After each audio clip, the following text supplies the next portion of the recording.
y lo único que hicieron fue cambiar su moral. No sé si me explico. Ay, la Biblia dice que no voy a mentir. Ah, bueno, pues no miento. Moralmente lo dejan, pero su corazón sigue deseando la mentira, por decir algún pecado. Sí queda claro esto, mis hermanos. La gloria de Dios es más sublime. Por eso yo lo he mencionado en algunos sermones. Un inconverso, ¿qué va a ir a hacer al cielo? Una persona que no cree en Dios, ¿qué va a ir a hacer al cielo? Se va a aburrir por la eternidad. Si en el cielo le vamos a dar gloria por la eternidad. ¿Sí me explico? El cielo y la gloria es para los hijos de Dios, nada más. Le duele a quien le duele y le pese a quien le duele. Le pese, pero lo dice la Biblia. Lo dice la Biblia. Ahora, quiero concluir mi introducción con esto, porque me voy a ir con el apóstol Pablo, y es un texto muy digerible, es una narrativa muy digerible y es muy sencilla. Termino con esto. La gloria de Dios tiene que ver con Él. Tu vida ahorita como estás, es para darle la gloria a Él, para que te enfoques en Él, te dirijas en Él y que sigas caminando y corriendo por el camino angosto que lleva a la eternidad. Dime, ¿en dónde te encuentras? A lo mejor en tribulación, a lo mejor en gozo, a lo mejor en angustia, a lo mejor en una enfermedad, en lo que sea. Dios desea que tú estés en donde estás y esa es su voluntad. ¿Sabes para qué? Para darle la gloria, hermano, hermana, que tu dolor sea llevado a los pies del Cordero. ¿Sí me explico? Y enfoca tu mirada, tu corazón a Él. Deja de ambicionar lo que el Señor a lo mejor nunca te dará. Él quiere que seamos felices y estemos gozosos con Él por la eternidad. Y aquí empieza este camino. ¿Te acuerdas de la frase que dijo Jesús? En el mundo tendréis aflicción. No teman, yo he vencido al mundo. Me encanta. Dice, tendréis aflicción. Otra parte en los evangelios menciona Pedro, y no solamente le dijo a Pedro, le dijo a todos los apóstoles, a todos los discípulos en ese momento. Satanás ha pedido para zarandearlos. Y siempre cuando leo ese texto me quiero imaginar a Pedro diciendo, ¿de verdad, Jesús? Y le dijiste que no, ¿verdad? O sea, le dijiste que no, ¿verdad que sí? Le dijiste que no. Y Jesús dice, y yo he rogado para que tu fe no falte. Me encanta. Y fue zarandeado como el trigo, ¿sí o no? Y lo negó 3 veces. Pero su fe nunca faltó, porque Jesús oró por él. Y Él sigue orando por nosotros en la eternidad, con sus marcas. Y lo dice la palabra del Señor. Y gloria a Dios por eso. Gloria a Dios por eso. Eso se llama perseverancia. ¿Sabes por qué perseveras? Porque Él nos preserva. Por eso, no es por nosotros. Dios es el ser menos egoísta, mis hermanos. Dios es el ser más amoroso que existe sobre la faz de la tierra. Y tú y yo somos la prueba de ello. Vamos a ver un testimonio de uno de nuestros hermanos en la antigüedad que se llamó Pablo de Tarso. Hechos, por favor, capítulo 9. Es mi introducción. Tenía que mencionar esto, ¿por qué? Porque la gloria de Dios es muy importante para los seres humanos, pero sobre todo para los cristianos, mis hermanos. El ser humano, fíjate, el ser humano, no sé si tú te has puesto a analizar las formas de vida del ser humano. El ser humano siempre busca su felicidad, ¿sí o no? De hecho, hay una película En busca de la felicidad. ¿Te acuerdas de esa película? ¿Y quién es el protagonista? ¿Te acuerdas? ¿Mande? En busca de la felicidad, ¿te acuerdas? Era Will Smith, ¿te acuerdas? Con su hijo, ¿sí te acuerdas? Ya te acordaste, ¿verdad? Y estaban buscando la felicidad y el señor perdió todo, perdió a su esposa y el niño anda ahí, pobrecito, en la calle, a base de mentiras. El papá le dice y que va a ser muy, muy exitoso. ¿A qué nos lleva esa película? En busca de la felicidad. A ser un profesionista exitoso y un hombre económicamente pudiente para poder llevar a cabo ¿qué? Pues el éxito en la vida. ¿Me explico? En busca de la felicidad. Todas las personas tienen aspiraciones, mis hermanos. Pero, ojo, sus aspiraciones no tienen nada que ver con Dios. Tiene que ver siempre con nosotros mismos. Y al final del día, estamos insatisfechos. Siempre. Que si tienes, que porque tienes. Que si no tienes, que porque no tienes. ¿Sí o no? Que porque si pasó esto, que ya no pasó lo otro. Que si sucedió lo otro. ¿Te fijas lo insatisfecho que está tu alma? ¿Sabes por qué? Porque estamos buscando refugios constantemente. De repente la persona con la que pensaba que era con la que tenía que estar ya no me satisface. ¿Por qué? Porque eres egoísta, buscabas tu propia satisfacción. Es que ya la televisión que quería ahora ya no me satisface, ahora busco otra más grande. ¿Para qué quieres ver al mono más grande? O sea, no comprendo, ¿para qué? No quiero algo más grande. Y ahora ya no es suficiente, quiero algo más grande, del tamaño del cuarto. ¿Para qué? No cabe. O sea, y ya no es suficiente, quiero algo más y algo más. Puros refugios temporales, mis hermanos, los cuales son como barril sin fondo. ¿Has escuchado eso? Esa frase de las mamás. Es como un barril sin fondo. Perdón, las mamás, pero ¿qué es? Avientas. Ese es nuestro corazón insatisfecho. El corazón pecaminoso tiende a eso. La única satisfacción del ser humano está con Dios y para Él. Checa lo que dice la palabra del Señor en Hechos capítulo 9. Vamos a leer el texto bíblico y después me regreso, voy a mencionar el esquema de mi sermón y tiene mucho que ver con esto. Enseguida, hablando del contexto del texto, Pablo o Saulo de Tarso se convierte, ¿te acuerdas? El encontronazo que tuvo con nuestro Señor Jesucristo. Y checa lo que dice en el versículo 20, enseguida predicaba a Cristo en las sinagogas diciendo que este era el Hijo de Dios.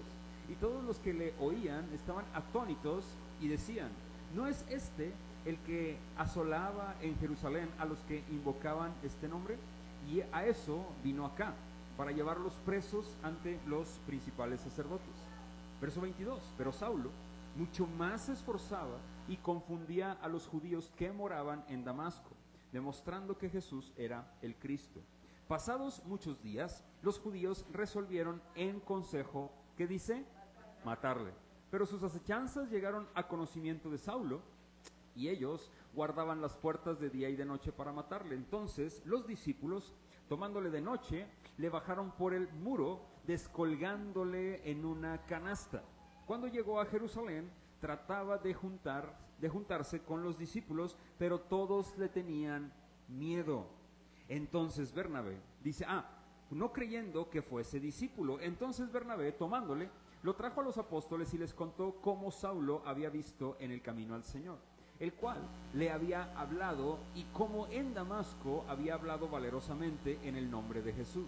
Y estaba con ellos en Jerusalén, y entraba y salía, y hablaba denodadamente en el nombre del Señor, y disputaba con los griegos, pero estos procuraban matarle. Verso 30.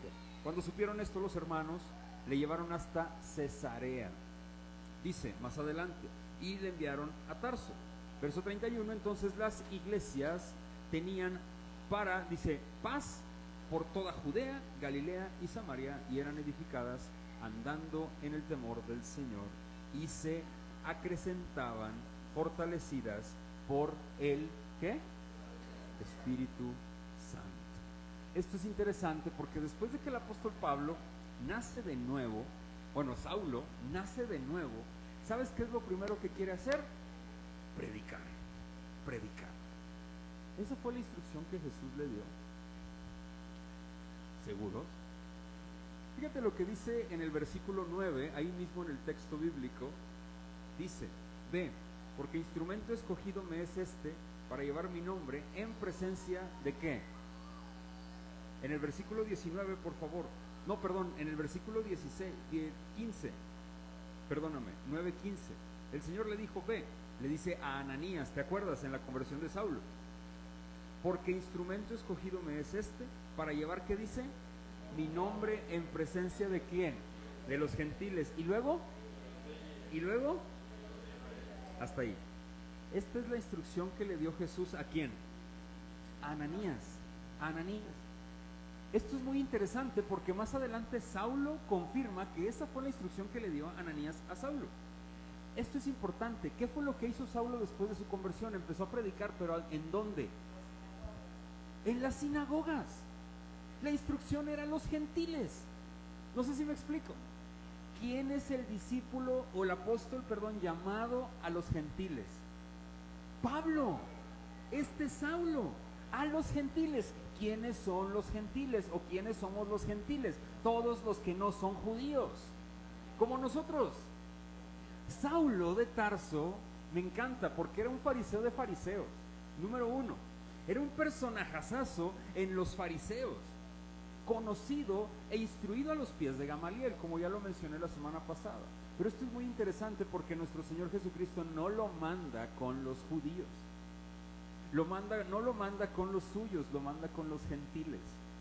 Imagínate lo que era eso para un judío como a Pablo, como Saulo.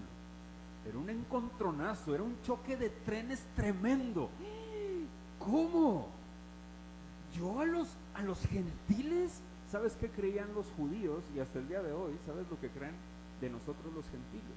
Que Dios nos ha creado porque somos la leña para que siga ardiendo el fuego del infierno.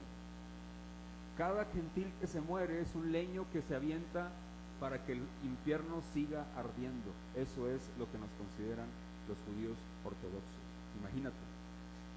Imagínate Pablo, dice Saulo, no tengo nada en contra de los que les gustan las mascotas, los perritos específicamente, pero para los judíos, los gentiles, como Saulo, en su mente, él decía que los gentiles eran como perros. Los perros eran animales totalmente despreciados por la sociedad judía. No había perros en las calles. Eran despreciados. Y Saulo, los fariseos decían que los gentiles eran como perros. Imagínate eso. Viene el encontronazo Jesús, el choque de trenes, y le dice: quiero que me vayas y que me prediques ¿a dónde?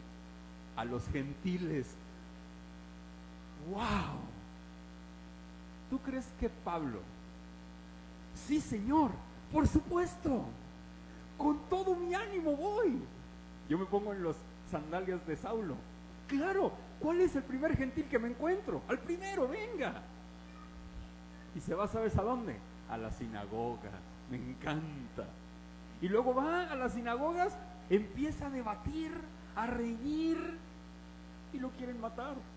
O sea, yo me digo, ojo, a veces, y quiero desmantelarte esta ideología que muchos cristianos tienen.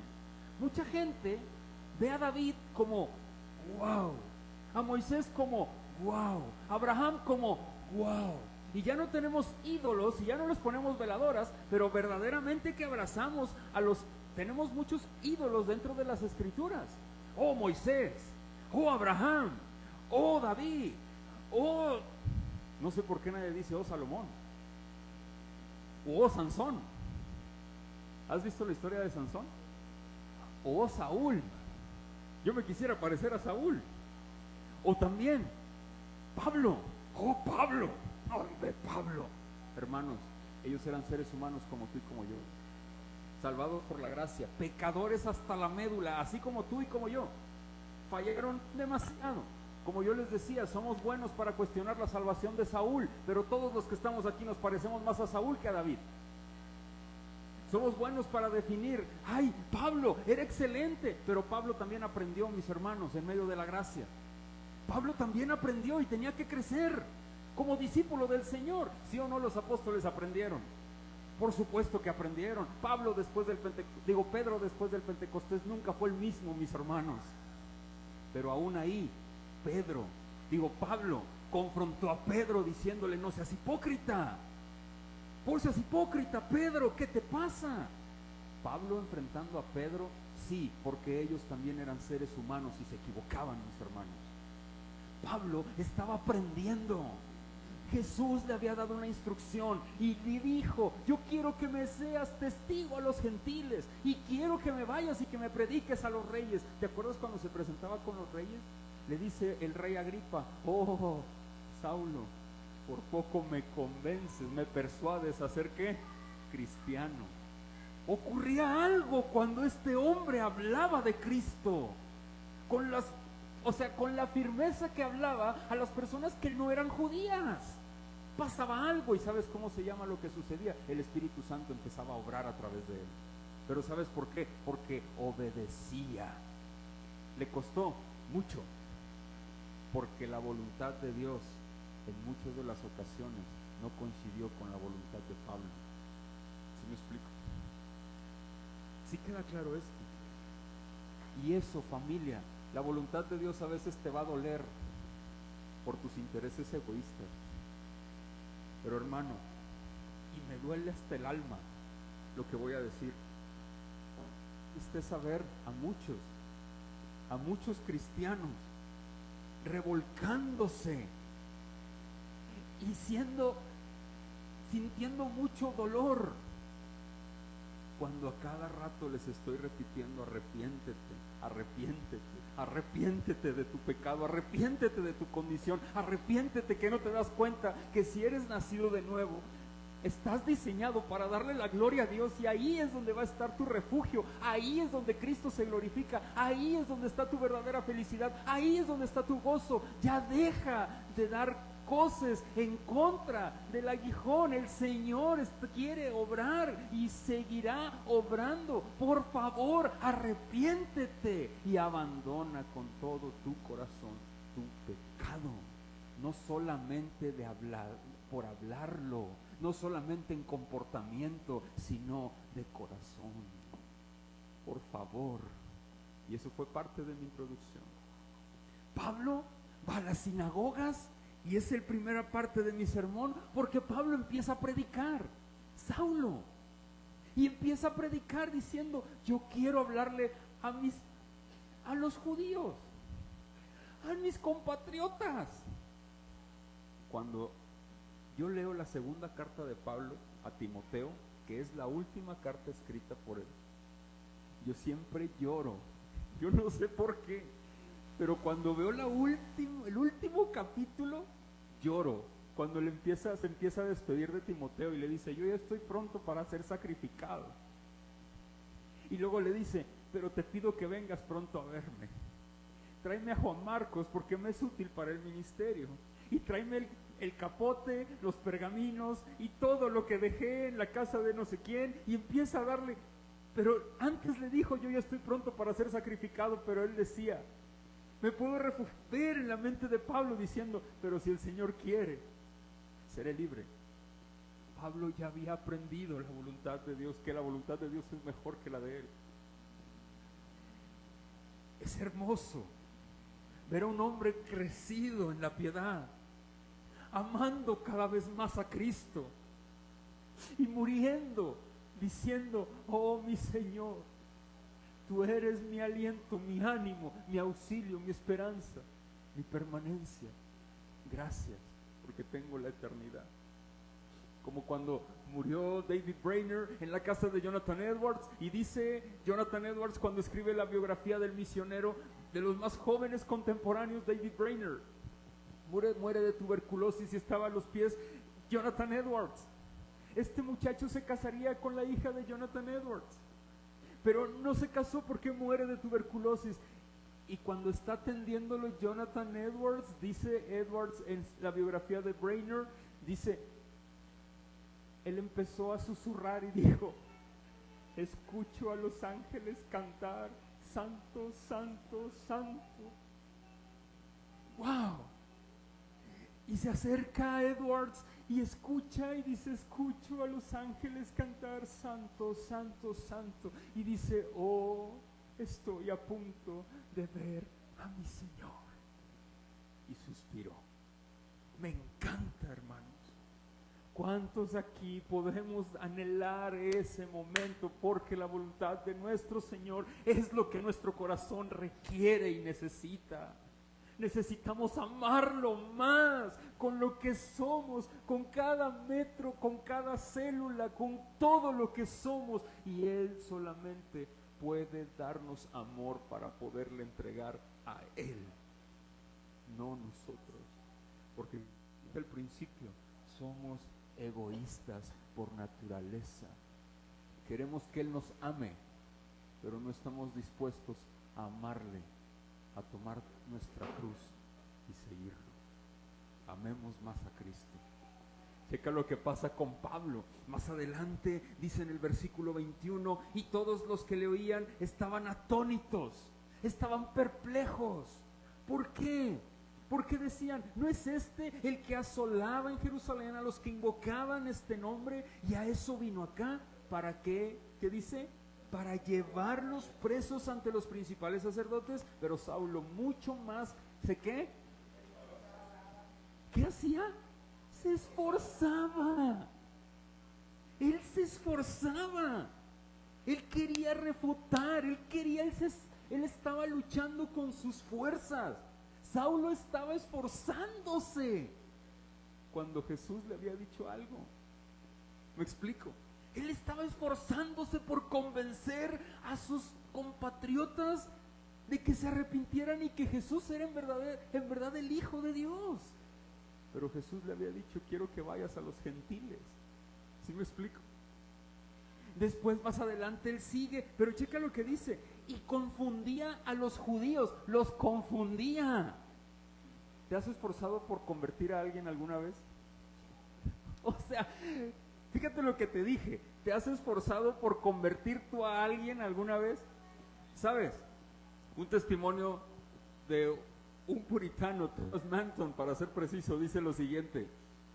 Una vez iba caminando por la calle y me grita un hombre, dice Thomas Manton, me grita un hombre y dice, hermano, ahí está el hombre que va a su congregación, está tirado en alcohol, allá está, vaya a recogerlo. Y le dice Thomas Manton, se le queda viendo y dice, sí, ese hombre es de mi congregación. Pobre hombre, no seguía a mi Cristo, me seguía ¿a quién? A mí. ¿A qué voy? Decía él, dice, el hombre que sigue a Cristo no caerá jamás, porque tiene vida, pero el hombre que sigue a su pastor, físicamente hablando, morirá eternamente, porque no tiene vida. Nosotros los pastores no tenemos la capacidad de darle vida a nadie, ni tú, ni yo, solamente ¿quién? Dios, el Espíritu Santo es el único, así como te dio vida a ti, así me dio vida a mí, y Él es el único. Pablo se esforzaba por darle vida, por mostrarles al Hijo de Dios. Saulo deseaba que creyeran. ¿Has deseado que un ser que amas crea? ¿Verdad que se siente bien feo cuando no creen y te humillan y te dicen, y tú por más que les dices y y te dicen, es que no te entiendo, pero está bien claro? Yo digo, está bien claro, ¿qué más quieres? ¿Qué más quieres? Está bien claro, pero no entienden. ¿Por qué no entienden? Como lo he dicho, porque es como hablarle a una silla. A ver, vamos a hacer el ejercicio. Predícale a la silla vacía que está enfrente. Compártele el evangelio. Haz tu mejor esfuerzo. Esfuérzate para que esa silla cobre vida y te diga amén. O sea, que se voltee y que le salgan ojos y diga amén, gloria a Dios, y se arrepienta. ¿Verdad que no pasará nada? No pasará nada. Porque el único que puede dar vida es Cristo. El único, hermanos. Pablo se esforzaba, Saulo se esforzaba, pero era en vano, no se puede, mis hermanos, porque la voluntad de Dios era otra. Dice más adelante, se va, pasados muchos días. Aquí todo esto lo podemos empatar con un texto que viene en Gálatas, que no voy a entrar ahorita en esta concordancia, puesto que no es el tema. Pero cuando dice Lucas aquí en Hechos que pasaron muchos días, los judíos resolvieron consejo para matarle. Habían pasado, dice Gálatas, 3 años. Pablo, fíjate muy bien, Saulo después de esto es perseguido y aquí empieza su primera persecución. Luego fíjate por los judíos. Y luego más adelante pasan 3 años. Pablo se va a las regiones de Arabia, dice en Gálatas, y pasaron 3 años y luego regresó. Pero esto es muy interesante, porque Saulo estaba aferrado a seguir predicándole a los judíos y en las sinagogas. Aferrado. Más adelante vamos a ir viendo cómo Saulo va creciendo en esto, y él se va dando cuenta de que su llamado era a los gentiles. Tanto que más adelante, cuando está en Corinto, él está orando y tiene mucho miedo porque ya había recibido golpes, lo habían apedreado, lo habían sacado, lo habían maltratado demasiado, y él tenía miedo y está orando, y Jesús le dice: no temas, que yo tengo mucho pueblo aquí, permanece. ¿Por qué? Porque eran gentiles, y había judíos también, pero la mayoría eran gentiles. Y le dice Jesús: sigue, sigue. Y se empieza a formar la iglesia en Corinto. Hermoso. Y empieza a fluir el evangelio entre los gentiles hasta el final. ¿Sabes qué pasa, hermano? Algo fascinante. Más adelante, Pablo les dice a los judíos: no más, mi sangre la quito de mis manos, palabras más, palabras menos.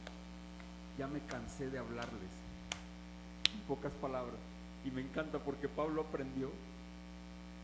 Oye, ¿tú has aprendido a golpes alguna vez? A una, y a una, a una, y a una. Y sabes, y se fue a los gentiles, mi hermano Pablo. Y su ministerio creció, porque era la voluntad de él y no la de Pablo. ¿Sí me explico? Oye, tanto que tú y yo somos parte del resultado de que Saulo hubiera estado predicando a los gentiles. ¿Tú sabías eso?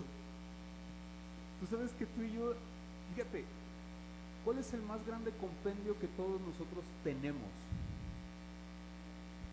teológicamente hablando, en la Biblia? Romanos. Si no existiera la carta de Pablo a los romanos, no entenderíamos muchísimas cosas, teológicamente hablando. Pablo le escribió a los gentiles. También había judíos en Roma, pocos, pero había. Y me encanta, porque aquí somos el resultado de la voluntad de Dios en la vida, ¿sabes de quién? De Saulo. Más adelante expongo el texto y lo comparto.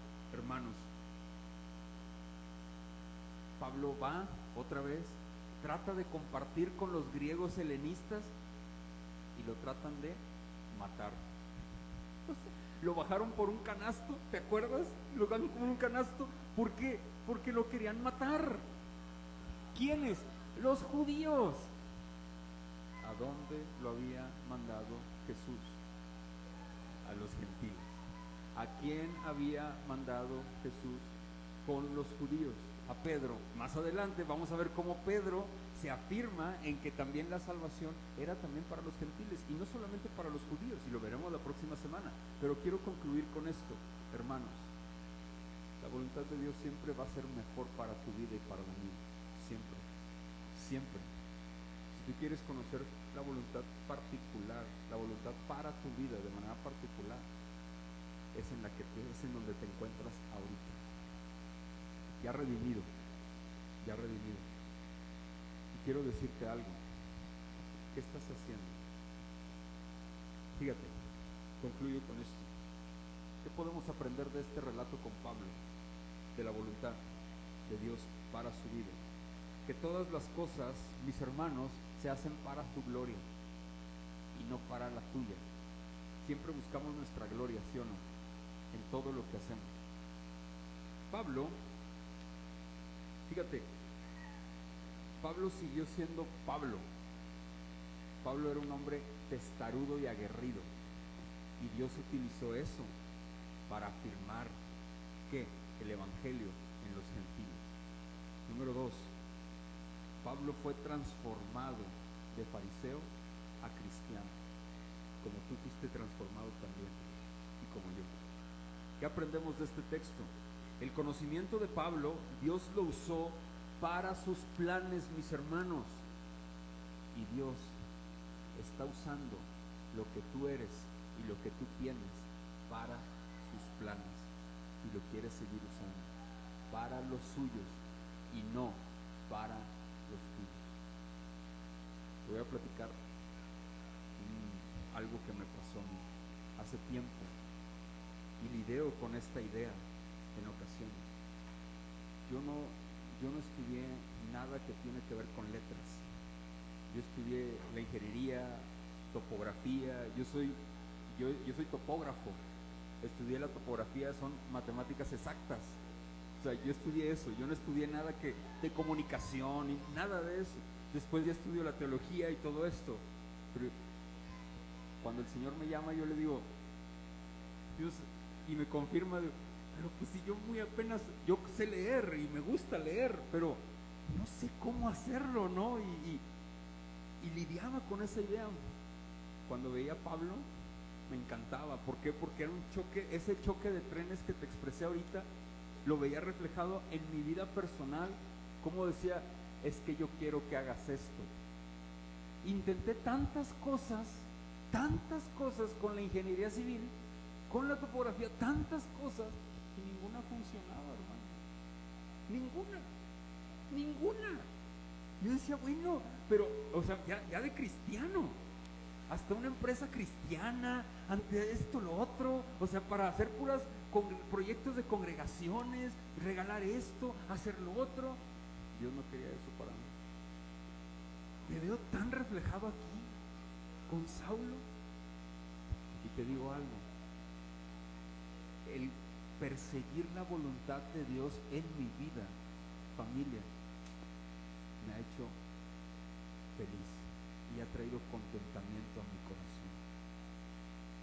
Hermanos, la voluntad de Dios es mejor que tu voluntad. Aborrece tu pecado, arrepiéntete.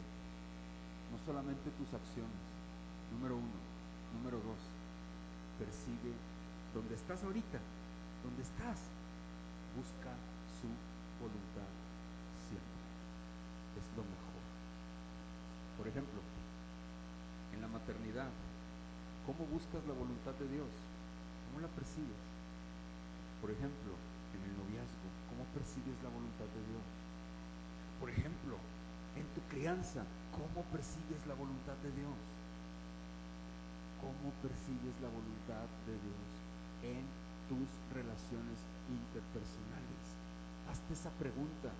Con tu sufrimiento, con tu alegría hoy en día, ¿cómo persigues la voluntad de Dios?